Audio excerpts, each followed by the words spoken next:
આજે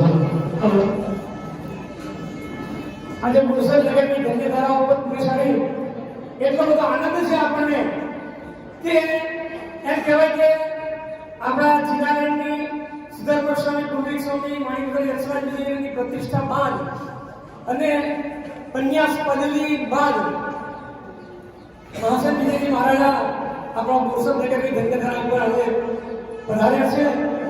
આજે હૈયાની અંદર એટલો બધો આનંદ છે કે જેનું આપણે વર્ણન ના કરી શકાય. કારણ કે ઘણી બધી વિનંતી અને સાહેબનો એટલો બધો ભરચક કાર્યક્રમ હોવા છતાં પણ આપણા ગોરસદ નગર પ્રત્યે એમણે ભાવ રાખી અને અત્યારે પધાર્યા છે. તો ખૂબ અનુભવતા સાથે એમ કહેવાય કે આજે ગોરસદ નગરની ધન્યધારા ઉપર પરમ પૂજ્ય આચાર્ય ભગવાન સરળ સ્વભાવી ચંદ્રસેન વિજયજી મહારાજા આપણા ગોરસદની અંદર સળંગ 2 ચાતુર્માસ કર્યા અને એમના પરમ શિષ્ય બાલમુનિ એવા આચાર્ય ભગવાન શ્રી હરસિંહ સિદ્ધજી મહારાજાના પરમ શિષ્ય એવા શ્રી પન્યાસી મહાશય વિજયજી મહારાજા અત્યારે ઉપસ્થિત છે. અને જેમ કે પ્રતિષ્ઠા મહોત્સવની ધર્મ ભગવાના મેં કીધું એમ ખૂબ જ ઉત્સાહ ઉમંગથી થયેલી અને આજે વિશ્વાસીમાળી જેવી સંઘની વિનંતી, યંગ એલર્ટ ગ્રુપની વિનંતી અને ભાઈ શ્રી હર્ષિતભાઈ કે જેઓએ સાહેબજીના એમ કહેવાય કે ખૂબ જ વૈયાવચ્ચે પ્રેમી છે એઓની આગ્રહભાઈ વિનંતીને માન આપી અને આજે સાહેબજી અત્યારે ઉપસ્થિત છે. તો મારું તો એટલું જ કહેવું છે કે આવા ગુરુજી આપણને ફરી ફરી મળતા નથી. બને એટલી આપણે એના સુંદર ભક્તિ કરીએ. વિશેષની અંદર એમ કહેવાય કે ગુરુ ભગવાન વધારે ટાઈમ નહીં લો અને શિલ્પી, ગુરુ ભગવાન અને શિલ્પી વચ્ચેનો એક ભેદ હોય. એની અંદર એમ કહેવાય કે શિલ્પી હોય ને એ ગાઢ વાંકા ચૂકા એવા પથ્થરમાંથી ખૂણા છાંચા કાઢી અને એમાંથી પરમાત્માની એક મનમોહક મૂર્તિનું ઘડતર કરે, એનું નામ શિલ્પી. અને દિલને જોતા રહેતા જ ગમી જાય એવી સુંદર મૂર્તિનું એ શિલ્પી સુંદર મનોહર એવી મૂર્તિનું નિર્માણ કરે. એવી જ રીતે આજે આપણા ગુરુ ભગવાન મહાસન વિજયજી મહારાજા અનેક યુવાનોને પોતાના વિચારો, પોતાનો બોધ, પોતાનો ઉપદેશ જૈનને અનુલક્ષીને અને એવા ટાંકણાથી કંડારતા હોય જેમ શિલ્પી કંડારે એમ આ સાહેબજી પણ કંડારી અને જીન શાસનની યુવાનોની ખૂબ સુંદર જીનમાર્ગ તરફ આગળ વધારવાની ખૂબ જ સુંદર પ્રેરણા આપે છે. અને એટલે ગુરુજીના મહિમાની જ્યારે વાત કરવામાં આવે ને ત્યારે પ્રતિષ્ઠા આપણી થઈ એ પ્રતિષ્ઠા તો અદ્ભુત હતી, કોઈ ભૂલી ના શકે. આજે પણ એ પ્રતિષ્ઠાને સાહેબ બધા ખૂબ યાદ કરે છે ખરેખર. અને એટલે આ ગુરુજીના મહિમાની વાત કરું તો જ્યારે ગોરસદ આપણે પ્રતિષ્ઠા પૂર્ણ થયા બાદ સાહેબજીનું ત્યાર પછીનું ચાતુર્માસ ભાવનગર મુકામે હતું. ભાવનગર મુકામે કોરોનાનો વખત ચાલી રહ્યો તો 2020ની વાત કરું. અને ત્યારબાદ મેરુધામની અંદર પણ સાહિત્ય ચાતુર્માસ અને 2 ચાતુર્માસ અને ત્યારબાદ એવા સિદ્ધાચરણ તીર્થ સિમંદર સ્વામી ભગવાનના મુખેથી જે તીર્થની સ્તવના કરવામાં આવી એ શત્રુંજય મહાતીર્થની અંદર ગુરુજીએ એટલું અભૂતપૂર્વ ચાતુર્માસ કર્યું.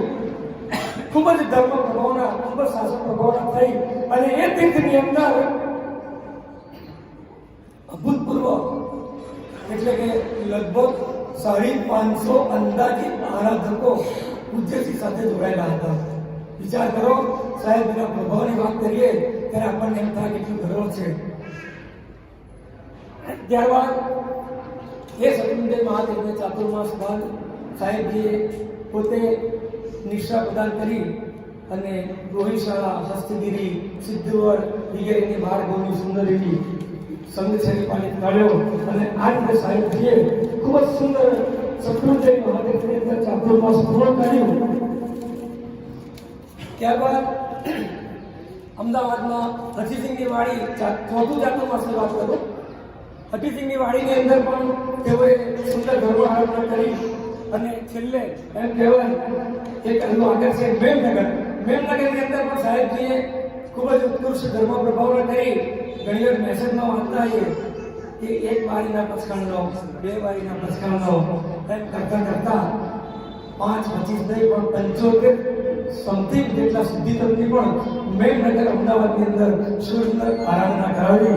એ ચાતુર્માસ, ચોથું ચાતુર્માસ આપણા આ પ્રતિષ્ઠા મહોત્સવને બાદ અને છેલ્લે દાદા સાહેબ જે નૈમિશ્રી દાદાનું સુંદર ધામ એવું ભાવનગર, અને એ ભાવનગરની અંદર જે છેલ્લું ચાતુર્માસ એટલે કે લાસ્ટ ચાતુર્માસ, ત્યાંથી સાહેબજીએ 550 સિદ્ધિતમ, એક ઐતિહાસિક એમ કહેવાય, 1, 2, 5 નહીં પણ 550 સિદ્ધિતમ, અને ત્યારબાદ 450 ઉદ્ધતમની આરાધના કરાવી. બાકી નાની સુધી વાત નથી થાય. આ ગુરુજીનો પ્રભાવ છે, આ ગુરુજીની વાણીનો પ્રભાવ છે, જે શાસનનો પ્રભાવ છે.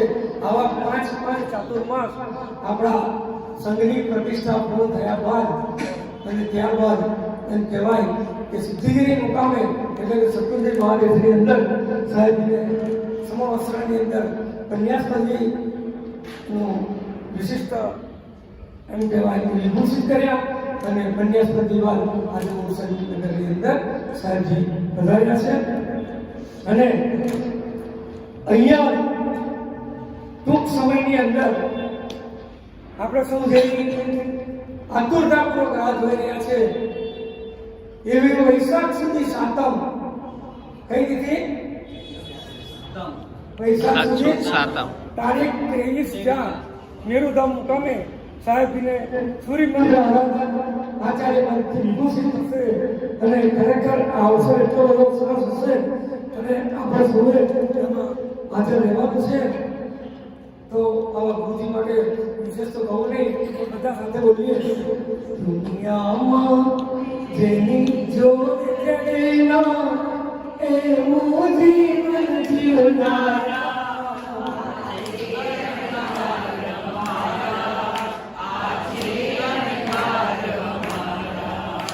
ના રોવે યાદ સંયમ ગીર સે ગાયા આજે વડીલ આજે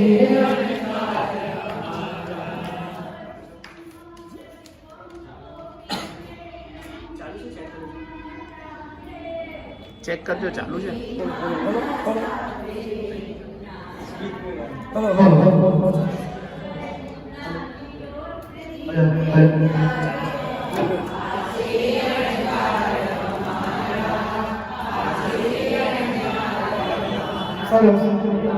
સાહેબજીની વાત કરી, સાહેબજીના એમ કહેવાય કે એમની વાણીનો મહિમાની વાત કરી.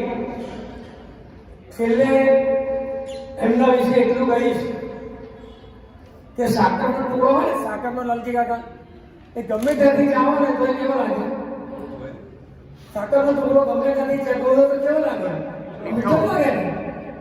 એમ ગમે ત્યાંથી ગળત લાગે સાકરનો ટુકડો, તેમ જીત વાણી પણ ગમે ત્યાંથી વાંચો, ગમે ત્યાંથી સાંભળો તો પણ તેમાંથી સદા એક આત્મસ્નેહની મીઠાશ જ માણવા મળે.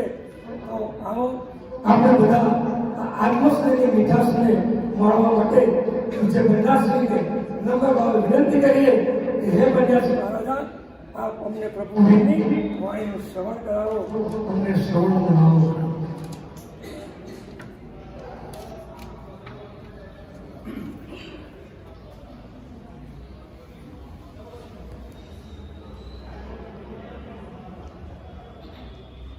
મંગલમ ભગવાન વીરો મંગલમ ગૌતમ પ્રભો મંગલસ્તુ નિભદ્રાધ્યા જૈન ધર્મોસ્તુ મંગલમ.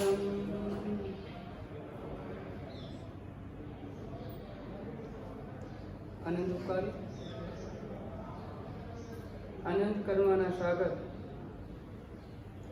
અરિહંત પરમાત્માના શાસનને દીપાના શાસ્ત્રકાર ભગવાન મંગલની વાત કરે છે. દરેકને પોતાના જીવનની અંદરમાં મંગલ થાય એવી એક મનમાં ભાવના હોય છે. દરેકના મનની અંદરમાં એવો ભાવ હોય છે, મારા ઘરે પણ મંગલિક પ્રસંગ એક આવે.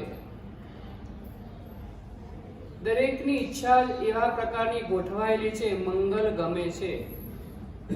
અપમંગલની વાતો પણ ગમતી નથી. તો આ જગતની અંદરમાં પરિસ્થિતિ એવી છે, 3 સાંધો ત્યાં 13 તૂટી જાય. કંઈક સેટિંગ કરવા જઈએ ને બીજું અપસેટ થઈ જાય, કંઈક ઠેકાણું પડવા જઈએ અને બીજું બગડી જાય. એ વાસ્તવિકતા રહેલી છે. છતાં પણ જગતની અંદરમાં કેટલાક એવા મંગલો છે, એ આપણા ગુરુ ભગવંતોએ આપણને બતાવ્યા. મંગલમ ભગવાન વીરો. પહેલું મંગલ કયું અશોકભાઈ? પહેલું મંગલ કયું? ભગવાન મહાવીર. ભગવાન મહાવીરની એક વાત કરવી છે આજે. પ્રભુ મહાવીરની દીક્ષા થઈ. દીક્ષા ક્યારે થઈ? પ્રભુ મહાવીરની દીક્ષા ક્યારે થઈ? બહેનોમાંથી બોલો. કાલે થઈ કે આજે થઈ ગઈ?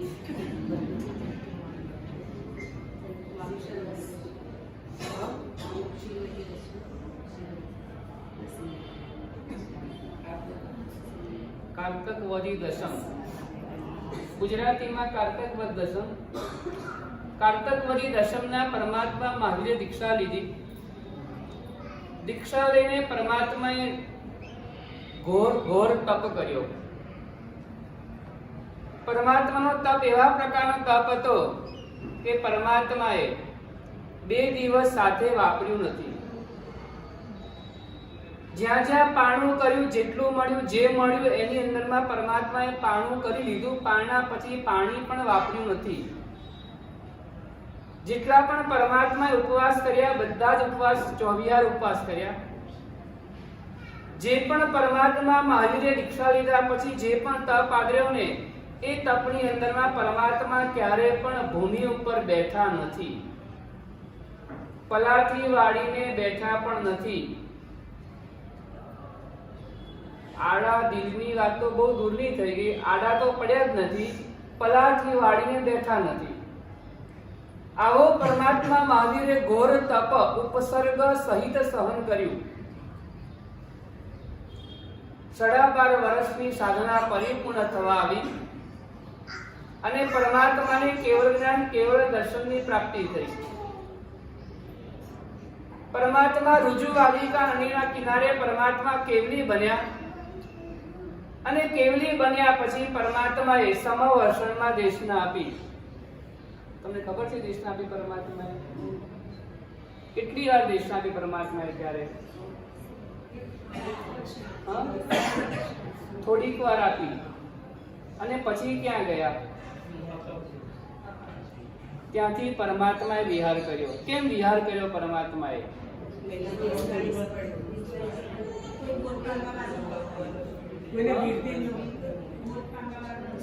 કોઈ બોધ પામવા વાળું નહોતું, કોઈ વિરતીના ઉદય વાળું નહોતું. હજુ બીજું કઈ? દેશના નિષ્ફળ ગઈ એટલે ચલો બીજું કઈ? ગણધર પદને યોગ્ય કોઈ આત્મા ન હતો.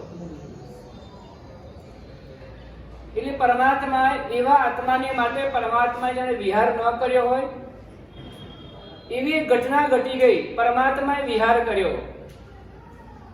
અપાપાપુરી પરમાત્મા પધાર્યા. રાત્રિના સમયમાં પ્રભુનો વિહાર થયો, એકાકી વિહાર થયો. આપણને અદ્ભુત ઘટના હતી આ. કેવળ જ્ઞાન થયા પછી પરમાત્માનો વિહાર એકાકી ક્યારે પણ હોય જ નહીં.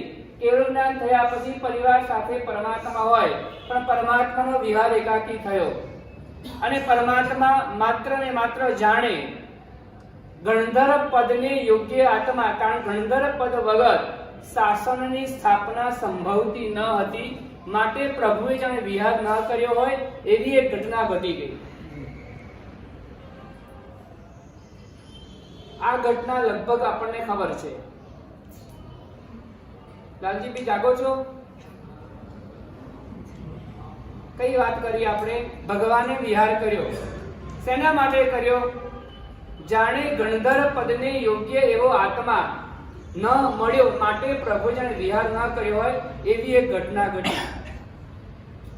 આપણા બોરસદની અંદરમાં શામળા પાસના જિનાલયની એક શતાબ્દી મહોત્સવ નજીક આવી રહ્યો છે. ઘણાને ખબર હશે ને ઘણાને ખબર નહીં પણ હોય. સંજુભાઈ તમને ખબર છે શતાબ્દી મહોત્સવ આવી રહ્યો? શતાબ્દી મહોત્સવ એટલે 100 વર્ષ. ક્યારે પ્રતિષ્ઠા ક્યારે કમ્પ્લીટ? પ્રતિષ્ઠા ક્યારે થઈ હતી? એ તો બધાને ખબર છે. સાલ બોલો, સાલ.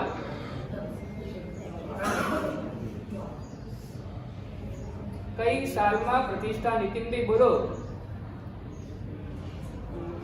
એ શતાબ્દી મહોત્સવ જે આવી રહ્યો છે એ શતાબ્દી મહોત્સવની ઉજવણીનો એક ભાગ હોય, અલગ અલગ પ્રકારના ભાગ હોય છે.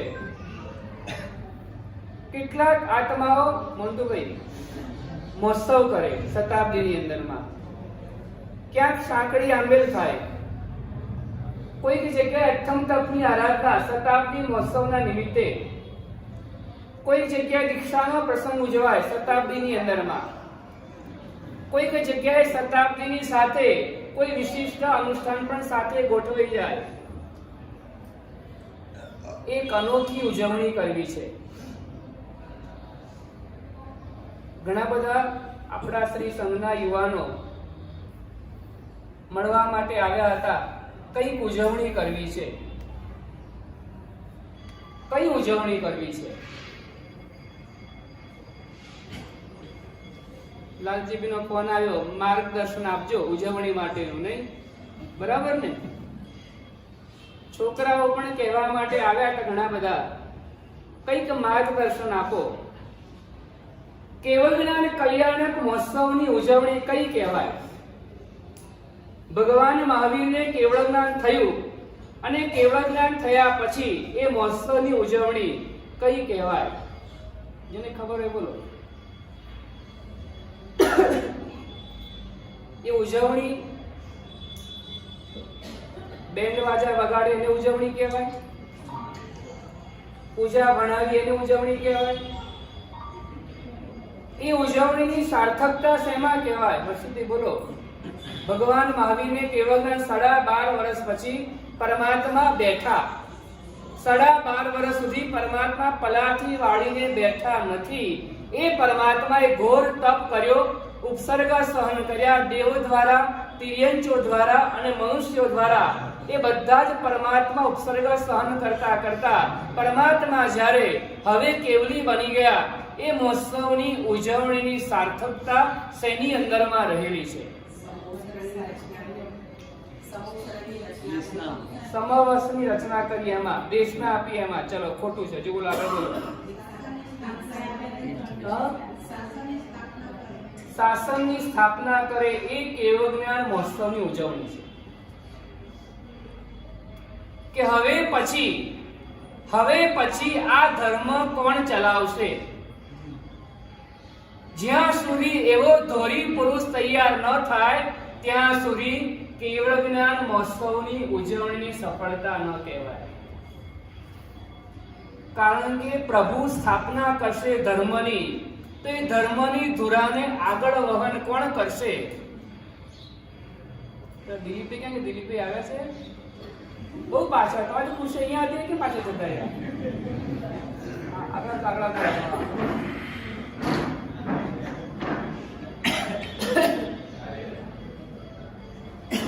આ તો ઘણું શું છે, અડધું પાછળ હમણાં નહીં, પાછળ એવું થઈ ગડબડ થઈ જાય. કેવળ જ્ઞાન મહોત્સવની ઉજવણી, પરમાત્માનો જે કંઈ પણ પ્રસંગ થાય એને કલ્યાણક કહેવાય. પરમાત્માની જે કંઈ પણ ઘટના ઘટે તેને કલ્યાણક કહેવાય. એ કલ્યાણ જ કરે છે. ત્રણેય જગતના જીવોનું કલ્યાણ કરે ને માટે કલ્યાણક કહેવાય. છતાં પણ કેવળ જ્ઞાન કલ્યાણકની ઉજવણી ક્યારે સફળ કહેવાય? જ્યારે પ્રભુના ધર્મને ચલાવનારી પેઢીની સ્થાપના થાય. પ્રભુના ધર્મને આગળ વધારવા માટે એવી એક પેઢી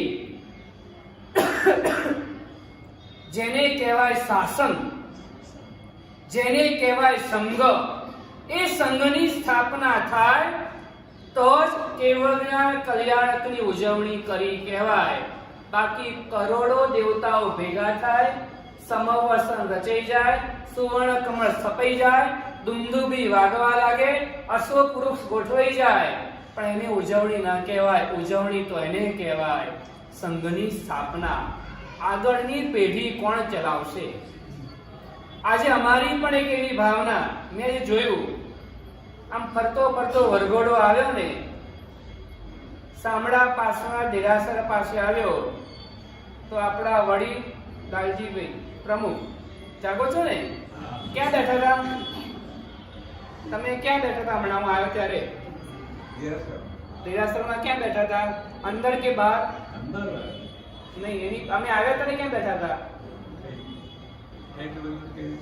ના, ચૈત્યનું કરતા અમે દેરાસરની બહાર હતા ત્યારે તમે ક્યાં બેઠા હતા? કોઈને ખબર છે? બોલો. હા, કલ્પેશભાઈ ક્યાં બેઠા હતા? બાર ઓટલા ઉપર. કારણ કે પહેલા એવું હતું કે જ્યારે સામયું કે વરઘોડો હોય ને ત્યારે જોડે ચાલતા હતા. હવે શરીર થાક્યું, હવે થોડું કે શરીરે જવાબ આપ્યો, એટલે હવે એવું થઈ જાય કે સ્કૂટર ઉપર સામયું શરૂ થાય, હસીભાઈ ત્યાં ગોઠવાઈ જવું પડે, અને ત્યાંથી પછી એવું થાય કે એક્ટિવા ઉપર પહોંચી જવું પડે. આવું થાય, સહજ છે. આ શરીર છે, આટલી ઉંમરે આટલું મન થાય ને એ મહત્વનું છે. પણ મારે એવું કહેવું છે, શતાબ્દી મહોત્સવની ઉજવણી ત્યારે સાર્થક થાય જ્યારે હવે આગળની પેઢીની સ્થાપના થાય. આગળની પેઢી, આ 220 શ્રીમાળી જે શ્રી સંઘ છે એ શ્રી સંઘની ધુરા આગળ કઈ રીતના ચાલે. અમને તો આનંદ એ વાતનો છે કે આ ગામની અંદરમાં આટલા યુવાનો સક્રિય થયા, આટલા યુવાનોની અંદરમાં જાગૃતિ આવી, આ યુવાનોની અંદરમાં એક એવો ભાવ થયો કે અમારે શતાબ્દી મહોત્સવની ઉજવણી કરવી છે. પણ અમને મનમાં એવો વિચાર આવે છે કે શતાબ્દી મહોત્સવની ઉજવણી ત્યારે સાર્થક કહેવાશે, ત્યારે સાર્થક થશે કે તમને એવી નિશ્ચિંતતા આવી જવી જોઈએ હવે અમારા પછી અમારી પેઢી એક તૈયાર થઈ ગઈ છે, અમારી પેઢી હવે ચાલાવી શકે ને. અમને હવે કોઈ હવે મનની અંદરમાં કોઈ હવે શંકા નહીં રહે, કોઈ અધુરાશ નહીં રહે, બસ હવે ધીરજ રહેશે. કારણ કે હવેનો સમય એવો આવ્યો છે. પહેલા કેવું હતું, માથાના વાળ સફેદ થતા હતા, પહેલા એવું હતું, પણ હવે તો ખબર જ નથી પડતી. દિલીપભાઈ બધા કાળા છે આટલી ઉંમરે, એટલે હવે કઈ એવું કહી શકાય નહીં કે હવે સફેદ થવા આવ્યા છે. પછી બીજી એક એવી આવતી હતી, એ પોતે બોલે ને તો જ ખબર પડે, એ પોતે બોલે તો જ ખબર પડે કે મોઢામાં દાંત છે કે નહીં. હવે એ પણ તમે સુધારે કરી નાખ્યો એની અંદરમાં. પણ મોટી ઉંમર થયા પછી પણ બધું સલામત જ હોય, પણ બરાબર નહીં, બધું સલામત હોય. ત્રીજી એક એવી આવતી હતી, કોઈને ખબર ના પડે, એને જ ખબર પડે. કારણ કોઈ બૂમ પાડે ને તો સંભળાય નહીં. એ પણ સોલ્યુશન આવી ગયું. એટલે કાનની અંદરમાં રાજાભાઈ એ કાનમાં મશીન ગોઠવાઈ ગયું. એવી નોટિસો ઉપરથી આવતી હતી કે હવે તમારો જવાનો સમય થવા આવ્યો છે. પણ માનવી એટલો બધો હોશિયાર નીકળ્યો, ઉપર વાળાને પણ જવાબ આપે છે, મને બરાબર સંભળાય છે, બરાબર ખવાય છે અને બરાબર મને દેખાય પણ છે, એટલે ટક્કર ઝીલી રહ્યો છે. એટલે હવે એને બદલી કાઢ્યું છે, હવે એને બદલી કાઢી, ઉપર વાળા સ્કીમ બદલી છે. ગમે ત્યારે દગો દઈ દે, ગમે ત્યારે શરીર જવાબ આપી દે. આપણી નજર સામે ખૂબ એક્ટિવ આપણા શ્રી સંઘના ટ્રસ્ટી, ખૂબ એક્ટિવ, અને ઘણા એવા હોય બોલીને કામ કરે, અને ઘણા એવા હોય મૂંગે મોઢે કામ કરે. એવા આપણા શ્રી સંઘના એક ટ્રસ્ટી, કોણ? અતુલભાઈ. શરીર ઢીલું પડ્યું. લાલજી કાકાને જોયા, શરીર થોડું ઢીલું નબળું પડવા લાગ્યું. હવે રાજાભાઈને કહીએ, એમને 2 વાર મોટેથી કહેવું પડે, બરાબર ને, ત્યારે થોડું પહોંચે, અવાજ પહોંચી જાય. એટલે અમને એવું લાગે છે શતાબ્દી મહોત્સવની ઉજવણીની અંદરમાં સૌથી પહેલું અનુષ્ઠાન, સૌથી પહેલો પ્રોગ્રામ સંજુભાઈ કયો કરવાનો? એ કરવાનો કે હવે પછી આ શ્રી સંઘનું સંચાલન કરી શકે ને એવા વ્યક્તિઓની ગોઠવણ કરવા.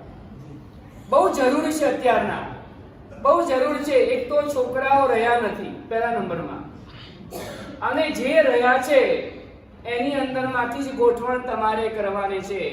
ભગવાન મહાવીરના સમયમાં એવી વ્યવસ્થા હતી, એમને રુજુવાલિકા નદીના કિનારે ગૌતમ સ્વામી ન મળ્યા ને તો બીજા ગામ ગયા.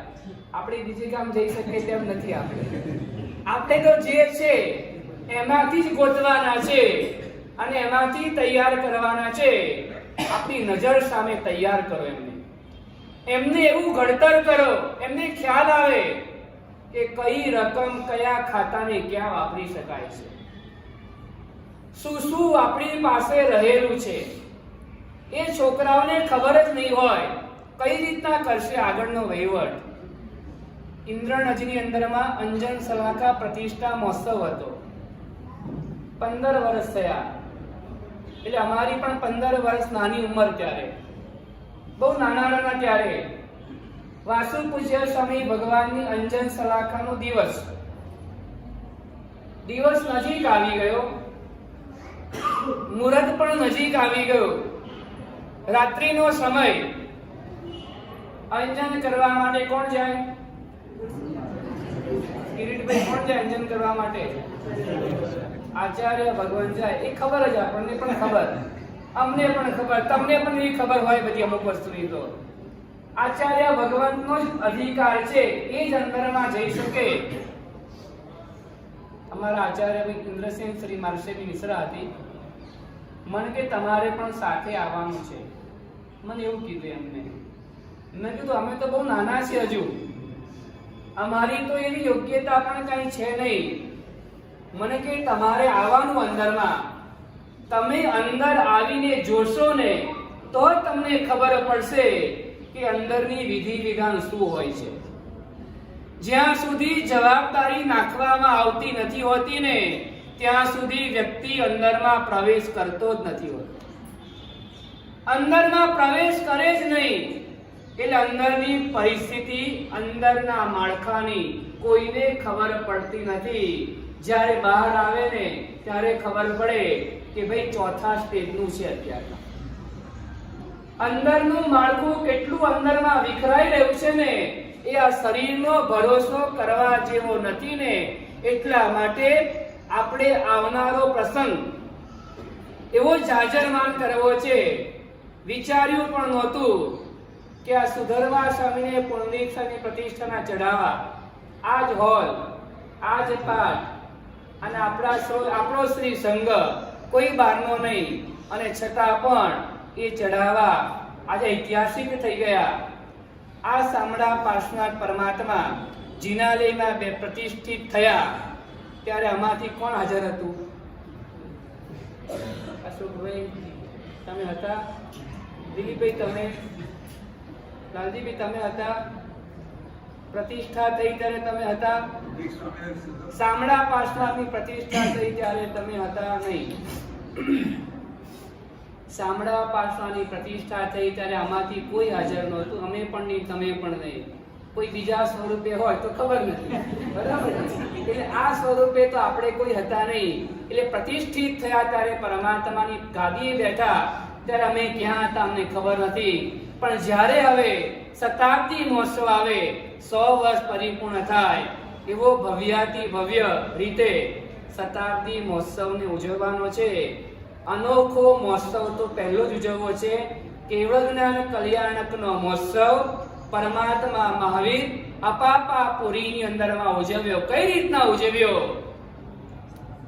તો ઇન્દ્રપુતિ ગૌતમને પરમાત્માએ અનુજ્ઞા આપી, દ્રવ્યથી અને ભાવથી બંને રીતે પરમાત્માએ એ ઇન્દ્રપુતિ ગૌતમને અનુજ્ઞા આપી ત્રિપદી આપી અને ત્યાર પછી એમાંથી દ્વાદશાંગીની રચના થઈ અને 14,000 સાધુઓ થયા. અને આજે પણ 21,000 વર્ષ સુધી પરમાત્માની પેઢી ચાલવાની છે. તો એ પ્રભુ મહાવીરે સૌથી પહેલું શાસન ચલાવવા માટેનું આ એક મોટું કાર્ય કર્યું. ચતુર્વિધ શ્રી સંઘની સ્થાપના કરી. સાધુ તરીકે ગુરુ ગૌતમ સ્વામી આવ્યા, સાધ્વીજી તરીકે ચંદનબાળા આવ્યા, શ્રાવક તરીકે પણ આવ્યા અને શ્રાવિકા તરીકે પણ આવ્યા. એમ ચતુર્વિધ શ્રી સંઘની સ્થાપના કરી. તો આજે હજારો વર્ષ થયા ને તો પણ એ પ્રભુનો સંઘ ચાલતો રહેવાનો છે. તો અમારી આજે તમે અમને માનો છો કે તમે અમારા છો, અમે પણ સમજીએ છીએ આ સંઘ અમારો છે. એટલે અમે હકથી કહીએ છીએ કે આ એક રીતે ઉજવણી કરવા જેવી સૌથી પહેલી પ્રાયોરિટી એની અંદરમાં આપવા જેવી છે કે આપણા શ્રી સંઘના વડીલોની હયાતી છે.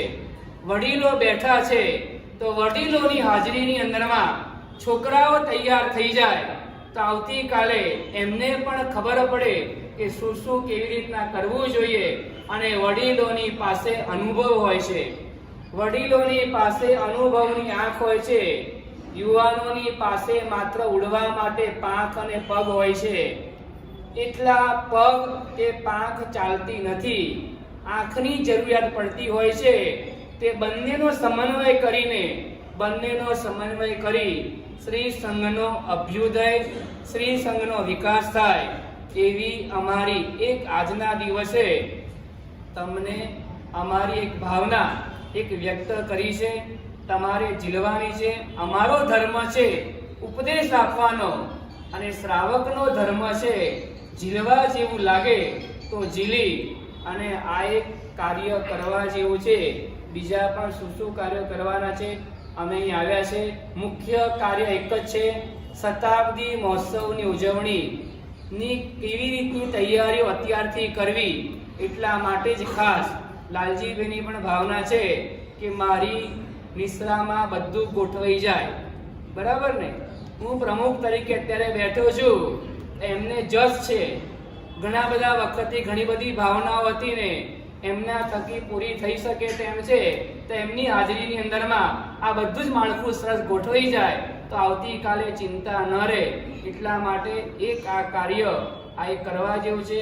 બીજી પણ કેટલીક વાતો છે કેવા પ્રકારે અગ્રે અધિકાર વર્તમાન. આજે એવું લાગે છે બોરસદના બધા સભ્યો અહીં બેઠા લાગે છે આજે. હા, દરેક ઘરની અંદરમાંથી ખૂબ સરસ સંખ્યાની અંદરમાં પધાર્યા છો. આજના અમારા અહીંયા આવવા માટે આપણા શ્રી સંઘના યુવાનો ઇન્દ્રજ આવ્યા હતા.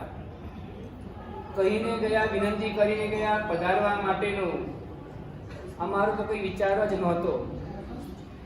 એમાં ત્યાંથી ખંભાત આવવાનું થયું અને ખંભાતની અંદરમાં અમારા અમદાવાદથી હર્ષિતભાઈ પધાર્યા હતા. ત્યાં આગળ હર્ષિતભાઈને વાત કરી.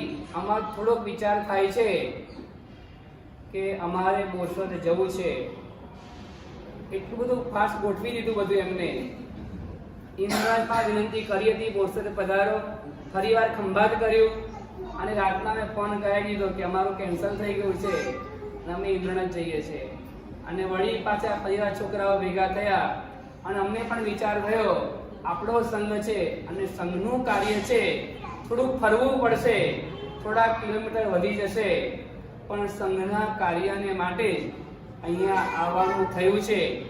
બાકી તો અમારી દિશા હતી બોરસદ જવાનું હતું જ નહીં, અમદાવાદ તરફ જવાનું હતું. પણ બોરસદ આવ્યા છે. બસ સાંભળા પાસનાર પરમાત્માના જિનાલયનું બસ સરસ કાર્ય થાય.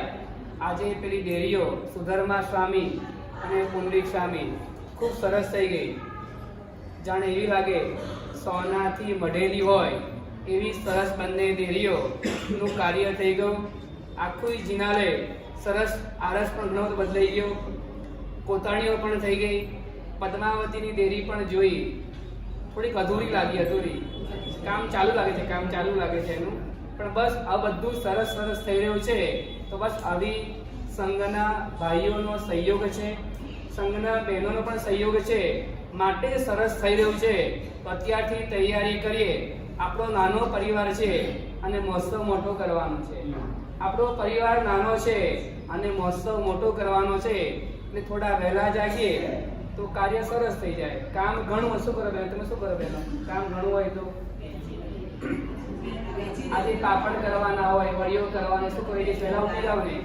ખાખરા કરવાના હોય તો શું કરો? વહેલા ઉઠી જાવ. તો આપણે એટલા માટે જ્યારે કામ વધી જાય ને ત્યારે વહેલા ઉઠવાનું હોય.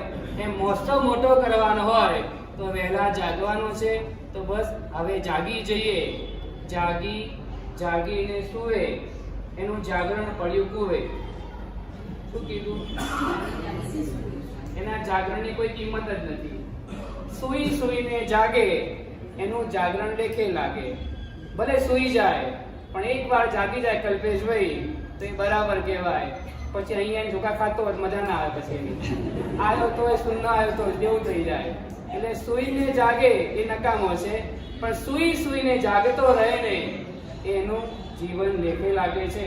તો બસ હવે આપણા જીવનમાં પણ એક જાગૃતિ આવે અને સંઘનું કાર્ય ખૂબ આગળ વધે એવી મંગલ અભ્યર્થના.